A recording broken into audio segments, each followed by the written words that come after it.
Oh, magandang araw mga kaludes. So ngayong araw ipapakita natin sa inyo kung paano mag-pooling ng mga cane ng mga ubas dito. Syempre yung ating model ngayon is came from Malaysian. Ganito mag pooling ng mga cane ng mga ubas dito. Ganito. So siya kinakat niya no, para mas madali. So dito mga kaludes, kapag nagtrabaho kayo dito sa ubasan, dito wala pong pinipiling mga edad dito. Hanggat malakas pa kayo at kayang-kaya nyong humila ng mga cane ng ubas, ay pwedeng-pwede kayong magtrabaho dito. Syempre dito no, walang discrimination sa mga edad dito mga kaludes pag nagtrabaho kayo dito. Ganyan lang mag-pooling ng mga cane. At syempre, ang kita nyo is nakadepende din sa inyong kilos, galaw at inyong liksi dito. No, pag malakas kayo at mabilis kayo, syempre, maganda ang inyong kita. Yes, Gopi? Ano yet? I gonna start soon. Yeah, I gonna take a video. You are my model.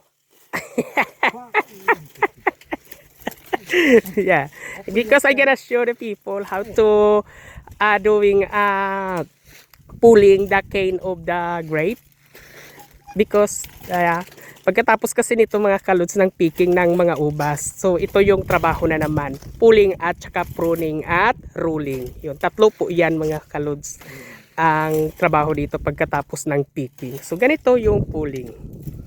Yan, so marami pa kaming gagawin dito mga kaludes na ipupuling, no? Hanggang doon pa yung nakikita, hanggang pinakadulo pa yung doon. At saka dito at dyan, nakikita yung hindi pa yung mga dyan, yung mga may mga dahon pa doon na parang mga yellow yan. Ipupuling pa namin iyan. So yan, tingnan nyo. Napakadali lamang, di ba? Pero ito, mahirap din ito minsan mga kaludes, no? Lalo na pag maraming cane, ang mga vine ng ubas, mahirap hilain. Minsan, no, nasasampal kayo ng mga cane, mas masakit pa sa hiniwalayan kayo ng inyong mga partner, or yung mga girlfriend at boyfriend nyo dyan, no.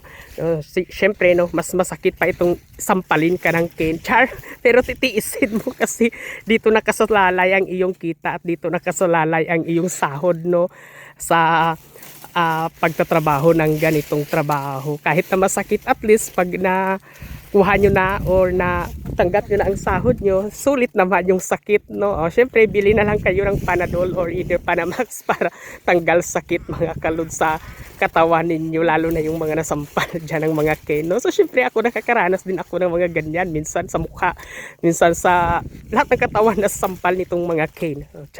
So syempre mga kalud, hanggang dito na lang yung ating video. Maraming salamat, ingat, follow and share syempre mga kaludes, para updated kayo sa ating trabaho dito sa ubasan or iba pang mga prutas or gulay na ating pinipitas dito. Maraming salamat, ingat at God bless.